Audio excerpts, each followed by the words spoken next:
All right. Good morning, good afternoon, good evening. We are live. This is Willie Cartwright from Save to Sane. Glad to have all of you with us today. I am excited about today's program, and I'm excited to have all of you with us today. Um, let's see. Those of you who are with us live, please check in. Let me know you're here. Say hi, say hello, leave a comment. We should have an interesting show today. I kind of combine a couple of topics, and we might go off topic a bit. But tentatively, what we have scheduled to discuss today is morality objective or objective, as well as the dark side of faith. And so we sort of combine a number of topics. And as I just said, we may go off topic a little bit with something, and then we will obviously, as always, discuss any of your comments. So wherever you are joining us from, we are here on the West Coast in the U.S. So it is about 4 o'clock p.m. Those of you who are Mountain, Central, or Eastern time zones, or in another time zone in another country, we certainly appreciate all of that. We appreciate you for joining us. We also appreciate those of you who will listen to this program at a later date and a later time. Please feel free to leave comments. I try to answer or respond to all of the comments that I can. So we are thankful for that. Um, I will begin the way I always begin by saying welcome to all of you and send a special thank you to a couple of people. Taisha Essick is one. Hopefully she's out there listening. If not, then she's taking care of her business. Taisha has been awesome and instrumental in this program, and I say this every time I come on. So always thank you to her for doing the things that she's done to get us started here on this program, this platform, and also to my wonderful supportive wife, who is extremely supportive in the background, supporting me and the things that we do here on the program. And we also like to say again, thank you to all of you, the loyal listeners and followers and subscribers. We are still growing. We are growing. We are growing. What I am excited about and happy about is that all of my followers, subscribers are organic. They are all real people. I think I may have told you this before in the past. I was once approached by someone who, and I guess these programs exist, who were he was willing to, or they were willing to sell me a number of subscribers for a fee. And without even thinking about it, I rejected that because I want it then and always want my subscribers to be real people and organic. Whether you agree or not is not the issue. I want organic, real people, and we love to have people who we don't always agree with everything. I'm sure there are things that I've said on this program that some of you who are my loyal subscribers and followers may not agree with. Absolutely. And today might be one of those days. And so we are always excited to have people. We love the dialogue. So if you disagree, then that is wonderful. It gives us something to talk about and discuss and gives us an opportunity to learn, because I believe that we still learn from one another. No one is always right, and no one is certainly not always wrong. And so it's an opportunity for us to grow and learn from each other. So again, if you're out there, if you're listening, if you're live, chime in. Let me know what's going on. Um, we will get the program started. Oh, let me do this. My book still out there, still on Amazon. From Save to Sane: My Journey Away from Christianity and Why Christianity Has Been Detrimental to the African American Community. Willie O. Cartwright, and that is available on Amazon.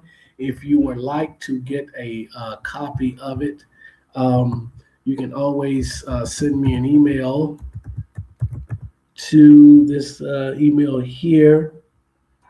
And I think I'm spelling it right, trying to misspelling it.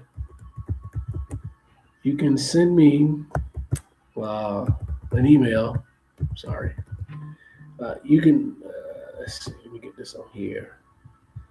You can send me an email to wocartwright@yahoo.com with your information. Um, I will send you my Cash App information, um, and send me your address and all of that. And I will send you a signed copy of the book, which is 19.99 for a signed copy of the book, the same price it is for just buying a regular book. So, um, yeah, I'm not that important yet where my signature is worth a lot of money. But if you wanted a signed copy, then absolutely. And several of you have supported me in this endeavor and purchased the book. I think it is awesome. Speaking of the book, really quick, I'm in the Vegas area, and I moved out of the southeast part of the country. Those of you who know me and follow know that my wife and I lived in Atlanta. I personally lived in Atlanta for almost 30 years. My wife for the better part of about 20 years, 22 years. And a couple of years ago, we moved out west. One of the reasons that we moved out west is because we felt that out west sort of suited us better from a personality standpoint, from a standpoint of we are more free thinkers. We sort of live by our own core, do the things that we want to do. And so we felt that out west would be more suited to who we were and our evolution as humans. And so it certainly is true, certainly has been the case. We are delighted and happy to be here. We love it here. Um, and so yesterday, a couple of weeks ago, I might mention to you as well. I'm part of a couple of organizations here, sort of secular organizations. Those of you who may be familiar with Sunday Assembly, it is, for lack of a better word, it is a secular. It's not church. I hate to use the word church, but people come together on Sunday. Non-believers, agnostic, atheists come together, and there's usually a speaker or a program. I've spoken at the one here in Las Vegas before, and we just sort of socialize and learn some stuff. And so we do this. So I'm a part of that organization, and then there's a sort of a more of a informal dialogue, a discussion group called Atheist Roundtable, where we select a topic and we talk about it. But one of the individuals from the Atheist Roundtable, she's also a member of Sunday Assembly, invited me to be the guest at this secretive meeting that she has with several people. And what makes this group different is that they sort of span the spectrum. And I'm telling you this to make a point. They span the spectrum from religious, Christian to atheist, and sort of everything in between. Not, at least the people I met last night were not, any extreme in either way, right? But she invited me to come out and be sort of a speaker, sort of introduce myself to the group, sort of talk about my book a little bit. It went on for about 2 hours, and we didn't even get to the book because they had so many questions about me and my experience as an African American male growing up in the 70s and 80s in the South, and now being an atheist. And so it was authentic. It was genuine. I think the questions that they had toward me was again genuine and authentic, and they really wanted to know. And so I found it to be refreshing, not in the ego sense, but in the sense that living in Atlanta, living in the South, I never participated in any kind of organization or meeting like this, and I don't think that one necessarily existed. However, I do know that there are Sunday assemblies that exist in the South, because I got invited to speak virtually to a group on at the end of next month, and they are out of Florida. So those organizations do exist, but they are not out front. They're not open, and they certainly are not a lot of them. Being here for just 2 years, there are a multitude of such organizations. And so it was exciting to do that. And it goes back to me saying that people out west, generally speaking, tend to be a lot more open, tend to be a lot more forward thinking, progressive. And they also sort of an attitude of you do you, I do me, and everything is good. And so I love that. And so that works for my wife and I. And so last night was just an example. We spent 2 hours where they really wanted to hear about me, my experiences of being a Christian, from a Christian going to an atheist, and all of that. And so it was really, really, really interesting. In case some of you are asking or thinking, no, no one in the room looked like me, and that's fine because that's a lot of the organizations, those type of organizations that are here or across the country, I will say, because the vast majority of us as African Americans are believers. And so you will rarely, I don't care where you go, rarely will you find us in a secular, atheist, agnostic type meeting or discussion or dialogue. And if you do, it's only going to be a few of us. So yeah, absolutely. Sharon, what's going on? Good morning, good evening. You said good, well, it is good evening. Well, it's good evening for you, I guess. It's good afternoon for me, but whatever it is, I'm glad to have you. Glad that you're here. Thank you for joining us, Sharon. And so I wanted to just sort of share those experiences with you because I think those are important. Our lived experience help to shape who we are, help to shape where we're coming from when we engage in dialogues and conversation. And I'm still finding myself in somewhat of amazement, living out west and having spent so much time down south, how people really think differently. And as I've said to people before, I am not saying that certain things don't exist all over the country, certain negative things like racism and bigotry and highly religious people, but there are levels to all of it. And depending on where you live in the country, those levels will vary. What I found living out west, my experience has been completely different than my experiences down south.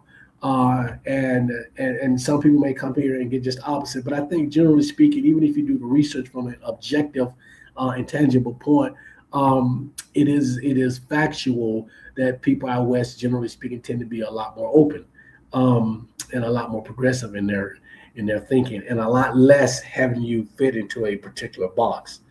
So we'll get off of that and we'll get to the topic. Um, so again, is morality objective or subjective? And then the dark side of faith. How did I come up with this topic today? Um, in many of my discussions with people, uh, eventually the topic of objective or subjective morality comes up, especially for Christians. And there is a very good reason for it, right? Um, Sharon says here in Apache Junction, they appear cultish and actions outwardly are different than what they do on Sundays. So where Apache Junction, is that in Arizona, Sharon? Um, because I do know I was told that Arizona is as far as a conservative, as far as a Western state, that Arizona is probably is the most conservative one. So maybe that's what some of that is. Um, yeah, okay, yeah. Sunday here in Vegas, or the state of Nevada, is not a thing. Sunday is a day of relaxation. Is a day that people are out hiking, enjoying being with their family. It is not a big church day. Let me say that. Um, Clearly, there are people here who go to church and who attend church. But I think I looked at a chart the other day, and it's one of the least church states in the country. Um, and we see that every day. I mean, we see that. We see that on Sundays. There are people. You'll see more people out at the parks, walking, hiking, riding bikes, just being out, even early morning shopping at the stores, than you will at church. There are a couple of churches, and when I say a couple of them, I mean like maybe two that are close to me, and it's a very residential area that we live in, and so there's not a lot of churches. And where I live is a sort of a um, moderate higher end area outside of Vegas. Uh, and so there's a very diverse group of people here, pretty much everything. I would gather that if I were to go into the majority black neighborhoods, which again it's sort of a misnomer here because there are roughly, I think, 9% African Americans here. But of the shared, because of the diversity here in out west, generally speaking, uh, you may find yourself in what you think is a predominantly African American area, and it would be split. There would be a lot of Hispanics in that area as well. And so those areas, I would guess there would be more churches. There tend to be more churches, no matter where you are in the country, in areas that are predominantly African American, and to a certain extent, predominantly Hispanic too, because Hispanic people tend to be very religious too. So yeah, but yeah, so it is different here. So what I was saying about how we got to this topic of objective and subjective morality, when I'm in a dialogue or having a discussion with religious people, if it goes long enough, eventually it gets to the thing of objective versus subjective morality, and the reason being is because um, it, it it it for believers it pushes them into a direction that is generally off topic, but it seems to they want it to fit into a certain narrative. And so many believers, at least all the ones I've known and the ones that I have conversations with, tend to believe in objective morality. The reason being is because they, in their mind, can draw a straight line from objective morality to a morality giver, a person, an individual that is responsible for setting the foundation for objective morality. And they believe that that person, thing, entity, whatever, is that of a higher intelligence, i.e., a God. And that is the reason why, when that comes up in an argument, I know exactly where it is going. So let's have this discussion, objective and subjective morality, and then I'll tell you where I stand on that and why. As I said earlier about some other things, this may be one of the subjects or topics that you do not agree with me with. Um, Again, so today's topic and what we're talking about is in the mode of the things that I've said before, the direction that I wanted this platform to go in, which is more of an educational platform and less about opinions, but still keep it light and fun, but really bringing you the information to inform you and to educate you about some things. So I'm going to read the definition of objective morality, and we can go from there. Objective morality is the philosophical idea that moral truths, i.e., what is right or wrong, and wrong exists independently of human opinion, culture, or feelings. This view, also called moral realism, means that certain actions are universally good or bad in the same way mathematical or physical facts are true, whether or not people recognize them. Now, key arguments for objective morality. Number one, universal human reactions. Supporters note that people across different places and times share deep instinctive reactions against acts like unprovoked murder or torture, suggesting a shared standard. And we'll come back to that in a second. The religious view, and I mentioned this earlier, many believe that objective moral rules require a divine lawgiver or higher power to set standards that go beyond human invention. And then finally, the logic of progress. Proponents argue that if moral progress is real, meaning society can look back and judge past acts like slavery as objectively worse rather than just different, an objective standard must exist. And we'll come back to that as well. Key arguments against objective reality, against objective morality. Cultural differences. Critics point out that standards of behavior change drastically across different eras and societies, implying that rules are human made customs rather than cosmic facts.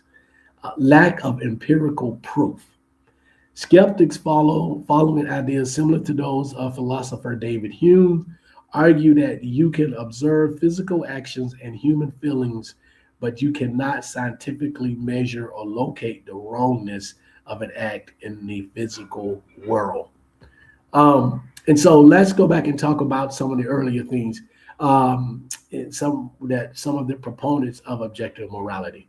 First of all, when we address the universal human reactions, supporters note that people across different places and times share deep instinctive reactions against acts like unprovoked murder or torture, suggesting a shared standard. When I engage in these conversations, two of the topics that I like to talk about um, are murder and rape. Um, the reason being is because if there are two subjects that a abundance, a sheer majority of humanity would agree is wrong or bad or harmful, it would be those two. And I guess you could throw in abusing a child as well. But that can fall up under whether it's physical harm, murder, or whether it could be rape. Um, and so I like to use those topics as well. Understanding that uh, both of these subjects, at certain points in our human history, have been, or under certain contexts, has been and still are acceptable practices. They're not deemed to be wrong. And let me give you an example. So, murder, the unprovoked killing of another human being, we can, there are people who are killed in war. And then, even if you say that that's not unprovoked because the people are engaging in war, from a practical standpoint, right? We are sending soldiers over to other countries to engage in war. These Many of these soldiers, especially those on the front line, the foot soldiers, really don't have any idea as to really what they're fighting about. They're basically following orders. Also, when a country bombs another country and they bomb a hospital or a school or a place where civilians are, these become acceptable casualties because of war. And so you have to ask yourself, and then there have been other contexts, even if you take the Bible, especially the Old Testament, there are situations in the Bible where God has not only condoned but instructed his people to murder other people, including innocent children, innocent women. He himself, if you think about the Exodus, if you think about what happened in Egypt prior to the Exodus, if you think about Noah's Ark, that story, killing everyone, that is murder. That was done by this biblical God. And so again, there are contexts in which even murder has been not objectively wrong or objectively bad. What's going on, Neo X? What's going on? Glad to have you. Glad to have you with us today. So now let's look at another one: rape. Most of us, at least most of us, within our right mind, as they used to say in the church back in the day, um, we all would say that rape is bad. Uh, Forcing someone to engage in sexual activities against their will is bad, right? Absolutely. However, there are certain contexts, and there have been certain times in human history where an adult man can force a young child into sexual activities against their will, and that be an acceptable behavior. We've seen there are countries, and even there are even states today in this country um, that are not that's to have laws on the books where a minor can be married off to an adult man. And in that situation, sex certainly occurs. Uh, and in most of these situations, it is against the will of that young girl, right? We've seen stories of concubines. We've seen stories of even in the Middle East where women are basically sold off to individuals against their will to become wives.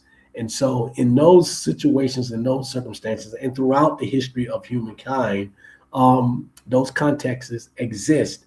And in those situations, those people have not, those things have not been viewed as being wrong or bad or negative. Again, let's go to the Bible. Even in the Bible, again, especially the Old Testament, where on multiple occasions, God instructs his soldiers after war to take the women who have not been with men. And in the biblical sense, that basically means virgin, young girls, virgins, take them and do with them as you will. So again, here is God not only condoning a rape, but instructing rape, instructing his soldiers or his people to engage in those activities. And so I said all of this to say, do we really have objective morality? Um, I My position is that there is no such thing as objective morality, um, because it just isn't. We So now let's talk about how we get morality, generally speaking, where our morality came from. All believers like to think and like to believe that morality came from a supreme lawgiver, i.e., God. Um, Number one, while they're incorrect, is that humanity established morality standards long before any religions existed. If you don't believe me, read any book about human evolution, about the evolution of human mankind. We basically developed basically morality came out of our shared desire to survive against the elements, um, 250, 300,000 years ago. Living in Africa, the plains of Africa, and other places across the world, humans realized really early that if they harmed or killed other humans, their chance of survival was less likely, given the elements, the natural elements being the weather or the animal elements, fighting against the animals and all of that. And so humanity quickly realized that we are better as together. The more of us that there are, the more of us that are happy about our situation and our community, and commune together, the better are our chances as humanity to survive. That is where morals stem from, and so that developed, and it really came down to, um, uh, I don't want to see someone else harmed because I'm human, they're human. I don't want to do something to harm other people because it's going to take away our unity, our togetherness, and our ability to survive. Not only am I an atheist, but I am a humanist. And so it is very easy for me to have a position to which I am not going to harm other people because I don't want them to harm me. This is nothing about the golden rule in the Bible, whatever. These things existed long before the Bible stole them and put them in the Bible, or the people who wrote the Bible, long before they stole these ideas about not harming each other, right? So I am a humanist, and I don't want to see other human beings harmed. We have practical examples of this in nature, from animals who have no concept of what God is or religion.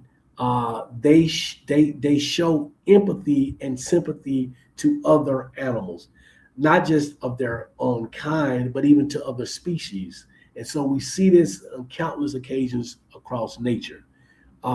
What scares me, or what I would be afraid of, are those individuals who say if it wasn't for the fact that they believed in this supreme divine overseer, that they would be doing harm. Those people were never good people then. I don't need a Bible or a divine overseer to tell me that mistreating another human being is wrong and that I shouldn't do it.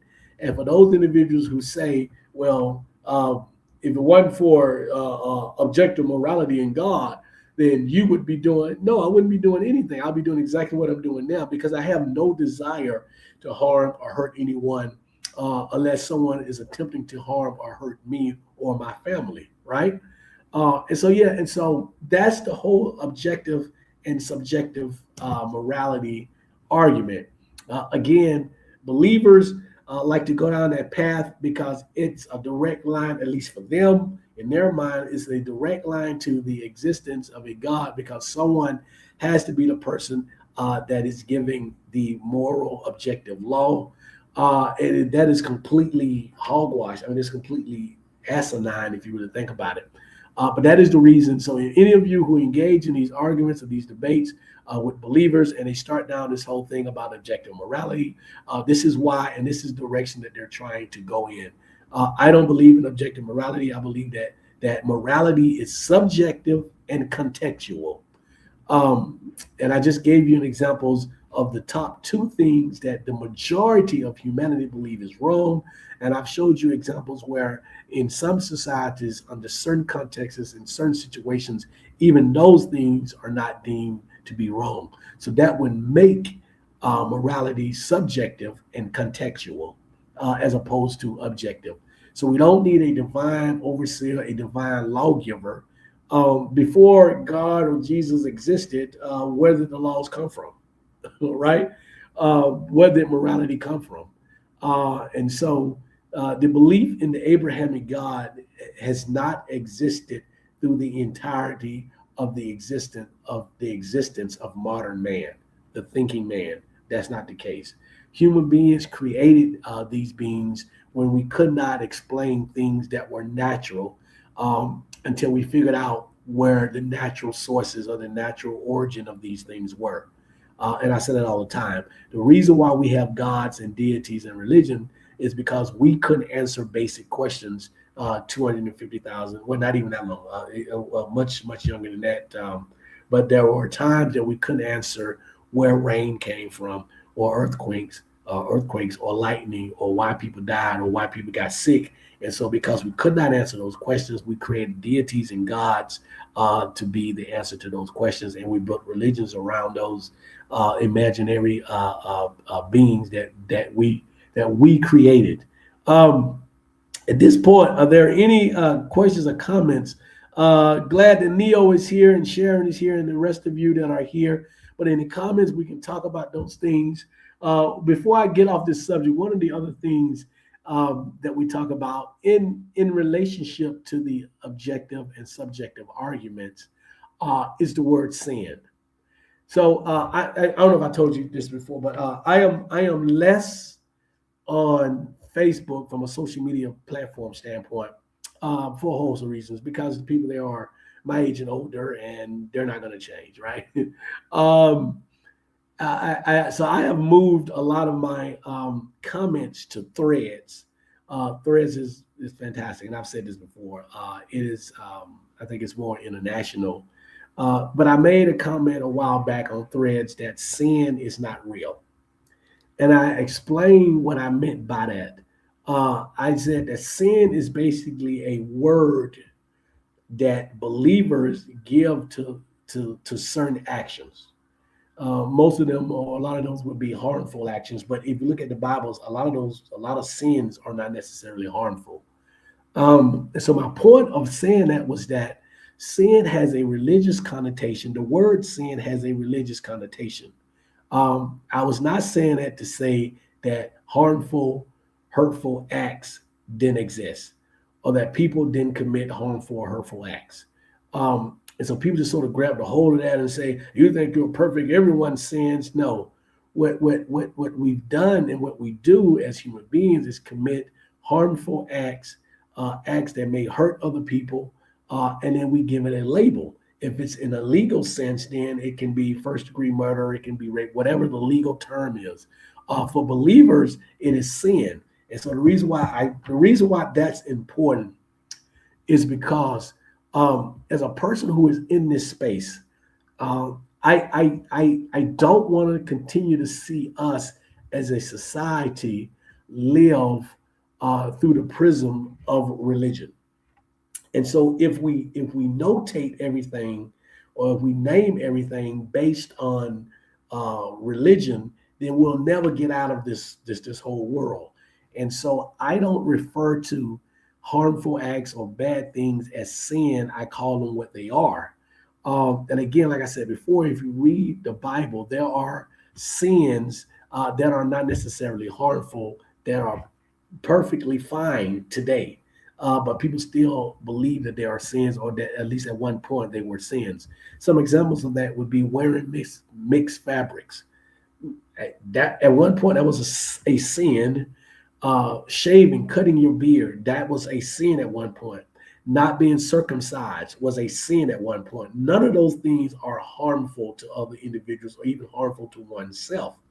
And so we have to get away from viewing and contextualizing everything through the prism of what is religion. If we have any intentions or desire on this country being less of a theocracy, even though the other side is trying to push it toward that, I don't want to see that.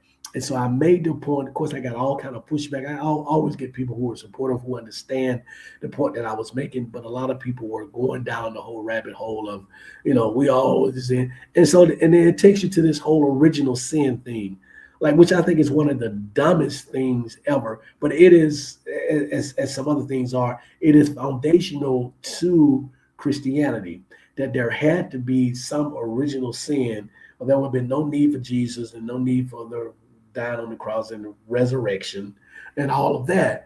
But how is it that all of us are made to suffer for something that someone supposedly did thousands and thousands of years ago? But let's be clear. There's no archaeological evidence and no rational reason to believe that Adam and Eve ever existed. And certainly not the Adam and Eve story in the Garden of Eden and all of that. That is even more far-fetched. Think about it from a logical standpoint. It makes absolutely no sense whatsoever. So we're really arguing about something that is as mythological as anything that we read as a child in school in class. So that's where we are on that. So I just wanted to sort of throw that in. And then the other thing that I wanted to talk about, another topic that I wanted to talk about or discuss, was the dark side of faith. And I have some specific things that I wanted to discuss about those things. And so one of the things, and I've mentioned this, but it's been a long time since we talked about this, is the religious abuse that stems from religion. Uh, Again, when I am engaged in dialogue or conversations or even presentations, I will get questions from individuals who will ask, "Why am I doing this? What difference does it make? Shouldn't people be able to practice their faith?" I had a guy the other day who said I should respect all faith because I said something about Mormon guys riding around in my neighborhood in 115-degree weather, and how cruel I thought that was, that the leadership required this, and I said required this. And so I was, first of all, I was told that it is not a requirement. My response to that is that when you've been indoctrinated since you were a young child, and you believe that doing this mission is somehow pleasing to God and to the leadership and the elders of your church or your cult, as I called it, it is in a sense a requirement. You do feel that you have to do it. And someone who used to be part of, or maybe even still part of the Mormons, actually said that yeah, you don't necessarily have to, but if you're not, you're sort of looked down on. And so that's a different type of peer pressure that is imposed upon these young people. And so I just thought it was cruel to see them outside of my window in 115-degree weather, riding around trying to proselytize to people. But with that being said, the abuse that is, and so I was saying that to say that when people ask me why I do this, I said in part because I've witnessed, and there's a history of religious abuse to people. Everything from something that many of us maybe don't really see or think about, in the sense of growing up in a community where the pastor and the preacher and the deacons were like the most important people in the community, and they couldn't do any wrong. And then we found out later that many of these individuals took advantage of young girls, and the way that the church protected these individuals. It is no different than your weird uncle or a stepfather or an older brother or older cousin who takes advantage of one of the young girls in the family, and the family protects him. The family, in this case, being the community, and especially the church community, does the exact same thing to the pastors and the deacons who engage in these activities, leaving the victims, these young girls and boys, scarred for life. I am not telling you this from someone who's standing outside. I am telling you this from someone who is very close and know people who have experienced this and gone through this. So this is not something that I've read about. This is something I'm telling you from experience. And many of you unfortunately have had this experience, and then many of you know someone personally who have had these experiences. And so that is again the dark side of faith, is the abuse that we see. Um, the way that religion, in particular Christianity, and I guess Islam as well, and maybe even some of the other ones, but I'm telling you from my experience as a Christian, the way it plays on your mental. You start off by believing and you're being taught that you are worthless and that you are nothing. So your self-esteem is destroyed, and that you are nothing and you are worthless without this on high deity looking down at you and blessing you and providing grace for you for things that and actions that in a lot of cases you have no control of. But somehow this thing is giving you grace by not punishing you or not killing you, or whatever it is that this grace is defined as. And so oftentimes we grow up with a lower sense of self-esteem. I mentioned this to the group last night, and I said to the group, I say my experience has been when I grew up in the 70s and 80s in church. Everybody was in church. The fact we had a generalized subconscious reverence for white and whiteness. Now I might get pushback, and I don't. It's nowhere near as bad now as it was generations ago, a couple of generations ago, right? But because everything that we saw, beginning with God and Jesus, was white. So here you are, a very, very young, impressionable child, and your God, the thing that's supposed to be perfect, the thing that's supposed to be what you're striving to be like, doesn't look like you. It's white. And then the next phase is you get into school, and most of your teachers are white. Those of you like me who had the privilege of going to a school in the community or the neighborhood, I saw black teachers, but I also saw white teachers. My principals were white. So I saw both. But many of you who did not see a lot of black teachers. And so thank you, Sharon. Sharon says she has to go. But yeah, please finish listening to it. Thank you, Sharon. And I would certainly tell my wife, I certainly appreciate that, Sharon. We're coming to Arizona soon. We keep saying it, but we're coming to Arizona soon. Anyway, so yeah, so we grow into that, and then our coaches, ball coaches are white, and the police officers, many of those individuals are white, and so forth and so on. And so you develop this low self-esteem about yourself. That's why if you look at every other religion across the planet, their deity looks like them, with the exception of the African American. And we will fight to maintain a white presenting deity. We have, and we continue to fight to maintain that. Or at best, we would say it doesn't make a difference. And my pushback to that is, if it did not make a difference, then you wouldn't see him presented as white. If it didn't make a difference, if it doesn't make a difference. But anyway, so yeah, that religious abuse thing really hits me and really strikes me, and is one of the reasons why I continue to do the work that I do. Um, uh, the next thing is the suppression of us being able to ask questions, and by extension, the suppression of us being able to think critically. I remember, as I'm guessing many of you, when we were kids, we could not question what was said about the Bible, God, Jesus, whatever, even if it didn't make sense to us. My face, and I'm sure some of your faces when we were young, we would hear stuff and we would say, wait a minute, that doesn't really make sense. But we were not allowed to ask questions. We had sort of just said to believe it and take it on face value.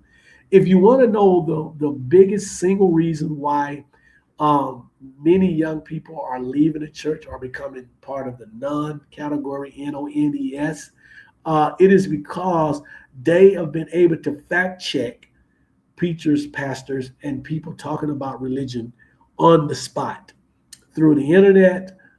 They've been able to fact check them immediately. And when too many of those things don't make sense, or they figure out that those things are not real, not actual, you can see those people pushing away. We didn't have that ability when we were their age, when we were young. And so it became ingrained in us. And that ingraining in us, for most of us, keeps us from asking questions. It keeps us from doing research. It keeps us from seeking the truth. And religion as a system understands the importance of early indoctrination of its young people. That is the single most important thing to religious institutions, is how do we make sure that the youngest of us are indoctrinated at an early age? Because if that happens, the vast majority of them will maintain and remain in the fold, and they won't leave. Those like myself, who spent the better part of 40 years as a believer, was fortunate enough to get out, was fortunate enough that I had the whatever it is that was inside of me that made me inquisitive about this thing called religion, about Christianity, about belief in God and Jesus, and whatever. I did my research, I did my studying, I did my questioning, and it led me to where I am now. And there have been others who have done so and remained where they are and where they started. But far, far more of them did the same thing that I did. And at worst, they became agnostic, uh, apathetic to religion. And at best, they became an atheist. And at the very best, they became an outspoken atheist like me, who will continue to work to help free people from their mental religious chains. And so, yeah. And then finally, um, there's harm that is caused by the extreme interpretation of biblical scripture. And let me leave it again, Christianity. I occasionally talk about Islam. Um, I like to talk about things from my lived experience. Although from an educational standpoint, from a formal education standpoint, I have enough knowledge about many other religions, including Islam, to discuss as well. But I talk about Christianity again for two reasons. I talk about Christianity the most for a couple of reasons. Number one is because it's where I have my lived experience, and where I actually spent time and actually was a part of. And B, because it is the most dominant religion in our country. Um, and it presents the biggest issues and the biggest problems, especially when you look at what's happening with Christian nationalists and evangelicals. And so, absolutely. Um, but some of these extreme interpretations are harmful. They do things. What we get is a justification for slavery, is an example, right? Not just from non-African Americans, but even African Americans who we've all heard some of them, especially the old school, old timers, OGs say they believe that that slavery was good for us as a collective group because it exposed us to Jesus. Now, that is the dumbest and the most asinine thing that I've ever heard, but there are people who actually believe that, right? And so it is scary, but that is the extreme interpretation, as an example of extreme interpretation in the Bible of some of the things. Um, Michael Lash, 9714, how are you? Glad to have you again. I'm just going to call you 9714. 9714 says, I'm the former NOI, Nation of Islam, I'm sorry, NOI brother, just turned in, but we'll watch it up on replay. I think that as long as we continue to accept the Abrahamic religions, we will have problems even among the Black activists. Absolutely, absolutely. It is the single thing right now. It is one of the things right now, one of the top things right now, I think, that is stopping our collective progress. The fact that we believe in the Abrahamic religions. There is so much wrapped up into that. I'm going to do a whole separate show. But absolutely, brother, I remember you from before, so thank you for joining us. Certainly go back and listen to the entire show because we're almost getting ready to wrap up. As I conclude, a couple of other harmful acts or harmful harm caused by extreme interpretation of biblical scripture and also scriptures from the Quran.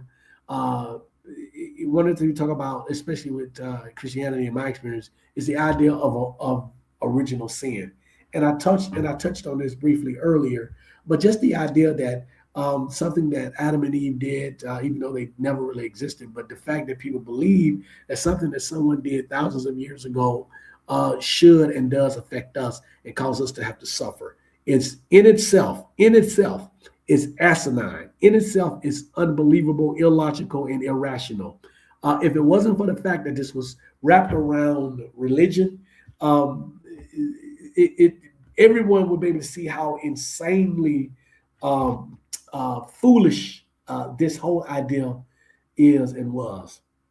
And then finally, I conclude with this: the whole end times thing. Again, that's a topic that we can do an entire show on. But I get so tired of being on social media. Anytime there's a catastrophic event, a natural disaster, a war breaking out or something, people, oh, it's the end times. Oh, this is a sign that Jesus is coming back and blah, blah, blah, this, that, and the other. When there is nothing, absolutely nothing that is occurring today that has not occurred since the beginning of time. We've always had earthquakes. We've always had tornadoes. We've always had wars. We've always, nothing is original. There's nothing. And when I have these dialogues and these debates with people, I like to end it with this. You mean to tell me that because whatever, and usually the rationale, one of the, outside of the natural phenomena and the natural disasters that occur, one of the other reasons that many believers believe that Jesus is coming back soon is because of the LGBTQ plus community. And so what I say to them is that, first of all, there have always been people that have been gay or lesbian since the beginning of time. Go all the way back. If you know your history, do the research. Gay and lesbian people didn't just pop up 20 years ago or 30 years ago. They've always been here. Number two, there are anywhere from 1,500 to 4,000 different animal species that engage in same-sex sexual activities. So stop saying that it is unnatural. It is extremely natural for some people, and certainly for certain species. And then finally, the third thing is, you mean to tell me that Jesus, through wars and catastrophes and the Holocaust and the transatlantic slave trade and Jim Crow and all of that. Your God overlooked all of that, but all of a sudden, because LGBTQ community is more vocal, now he wants to come back. Now that's just too much to tolerate. That's just over. That's just he can't tolerate that. That is foolishness. That is insane. That is absolutely illogical and irrational. But that's what you get with these people. And so these extreme interpretations, and they always go back to the Bible, which they completely misinterpret a lot of the stuff that they're trying to play it to talk about. It makes no sense to me. What this is that their personally are uncomfortable with someone who moves and acts different from them. And let me end it with this. My wife said to me today in the car, we driving around the car, and we saw a picture of Fred Hammond. Those of you who don't know Fred Hammond, he's a gospel singer. He's been around for a minute. I think it was Fred Hammond. And Fred Hammond is huge. I mean, he's ballooned. I mean, he's humongous. And my wife, in her religious days back in the day, used to be a big fan, and I liked some of his music when I was a Christian as well. But it got us to thinking. And my wife said, my wife said to me, because he's supposed to be having a residency here. Him and I can't remember the other guy's name who's very popular, and I actually love one of his songs. So they're supposed to have a residence here, and they both are big, huge. And my wife is like, do they not understand that gluttony is a sin as well? But yet they come here and talk about everything else. And what I said to her is that believers, they will shy away from the things that all of them do or that they all are comfortable with. So you don't hear a lot of sermons about gluttony because the church is full of obese African Americans, obese people, period, including the white, especially in the South, including the white churches. But certainly our churches are full of obese people. You don't hear, believe it or not, I don't hear a lot of sermons, at least I didn't hear a lot of sermons about fornication. Now, they will mention it. I mean, you do hear more sermons about fornication than you do about gluttony, but not to the extent what I heard mostly, and especially in the last 20 years or so, you hear more sermons about abortion and the LGBT community than anything else. It is because a relatively small percentage of our people engage in those activities, right? But one of the things I said to my wife is like, yeah, because they're uncomfortable talking about things that they don't understand, or that they are more comfortable talking about things that they can sort of throw a stick at.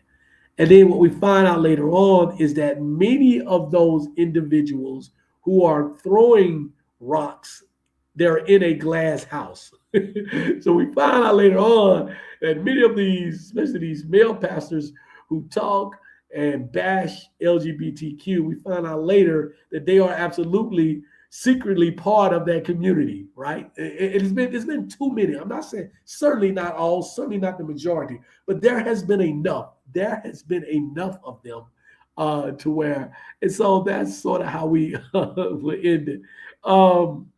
9714 say gender fluidity was always in African society. That's another thing.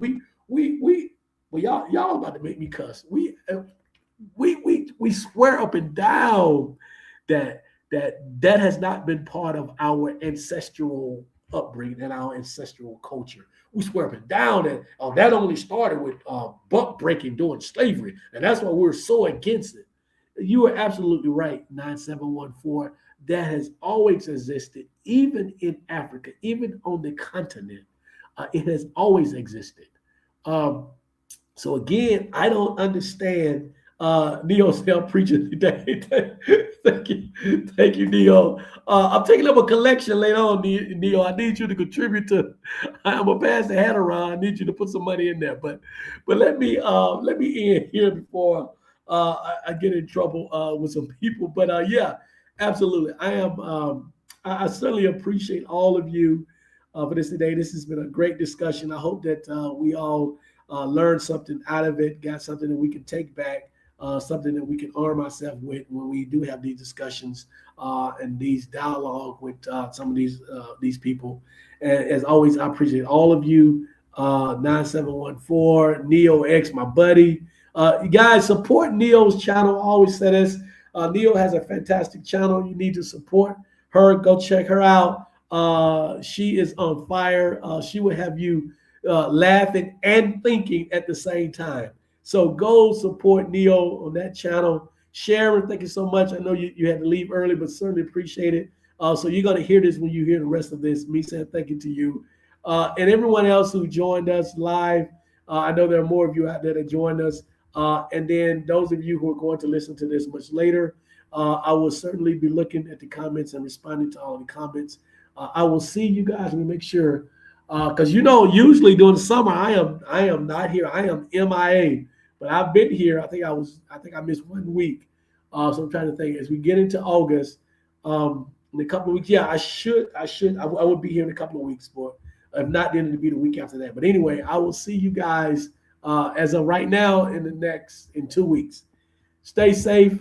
If you live out west, well, I actually across the country, stay dry, stay cool.